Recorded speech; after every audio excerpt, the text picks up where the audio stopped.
हाय, माझं नाव मुक्तिनाथ द्वारकावशी. आजपासून आपण बायोलॉजीचे लेक्चर सिरीज चालू करणार आहोत. तर 12th बायोलॉजीमध्ये एक चॅप्टर आहे ह्युमन हेल्थ अँड डिसीजेस यावर. तर त्याच्यावरच आपण एक कंटिन्युअस लेक्चर सिरीज चालू करत आहे. शॉर्ट व्हिडिओज राहील, छोटे छोटे. खूप हेल्प होईल तुम्हाला माझ्या लेक्चरचा. तर जेव्हा हा चॅप्टर आपण बघतो तेव्हा एक वर्ड येते, दॅट इज अ डिसीज. तर आपण काय करूया, थोडं यांची कॅटेगरायझेशन करून घेऊया. डिसीजचे अगर आपण नॉर्मल कॅटेगरायझेशन केलं तर याला दोन टाईपमध्ये डिवाईड करता येते. एक जे काही डिसीज आहे that is a chronic disease, आणि एक दुसरं आहे that is a acute disease. आता हे क्रोनिक आणि ॲक्यूट डिसीज काय? तर बघा, क्रोनिक डिसीज म्हणजे काय, असे डिसीजेस ज्या लाँग ड्युरेशनसाठी असतात.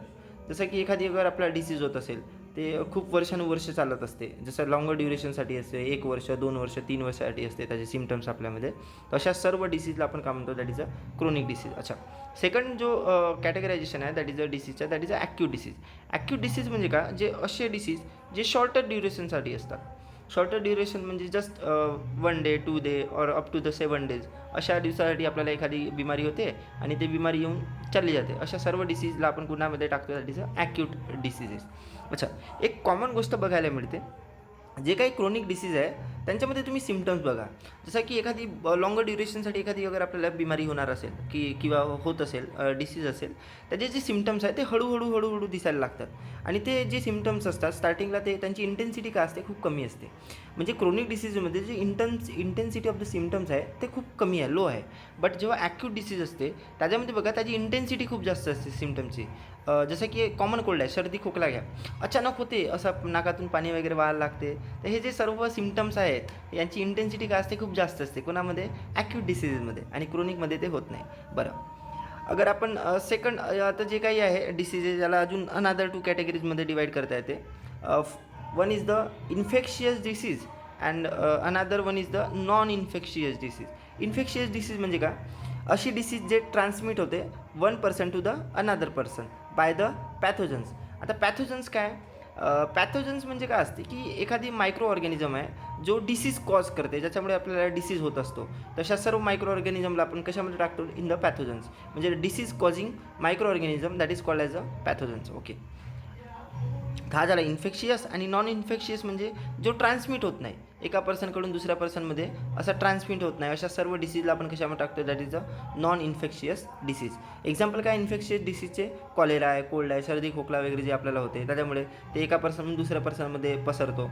अशा जसा सिकल सेल आहे, सिकल सेल एका पर्सनला झाला तर त्याच्यामुळे दुसऱ्या पर्सनला होणार नाही, म्हणून याला कुठे कशामध्ये टाकतो आपण, that is a non infectious disease.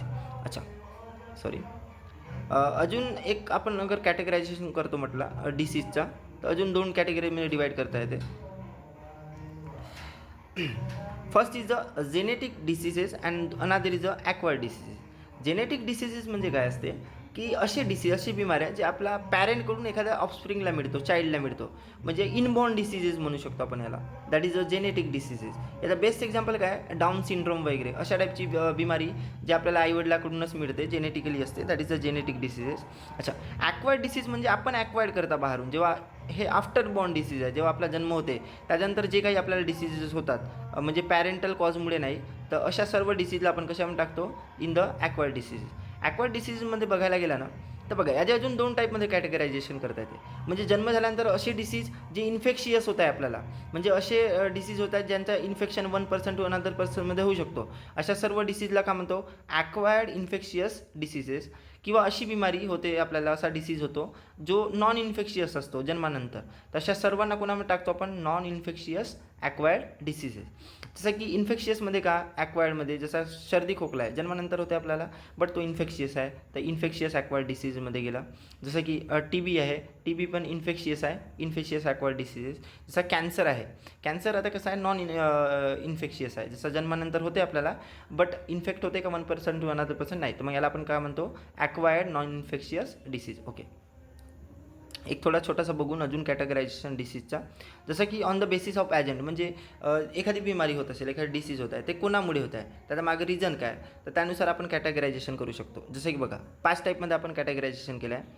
First is a bacteria अगर बॅक्टेरियामुळे एखादी डिसीज होत असेल तर याला आपण काय म्हणतो बॅक्टेरियल डिसीजेस, जसा की ट्युबरक्युलोसिस आहे, जसं TB नावाची जी बिमारी होते आपल्याला, ठीक आहे, ज्याच्यामध्ये भरपूर सारा खोकला येत असतो, तर याला काय कशावर टाकून that is a bacterial disease.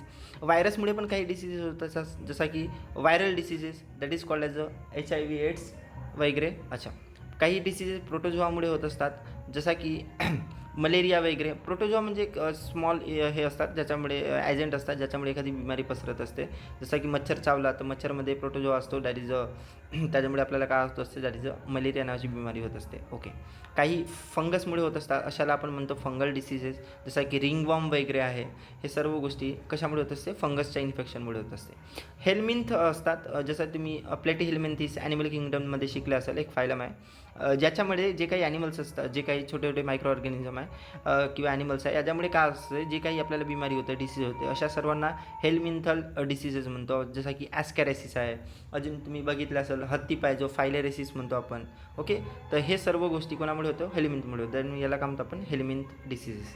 Okay, on the basis of agent, bacterial disease, viral disease, protozoan, fungal diseases and the helminth disease. ठीक आहे, थँक्यू.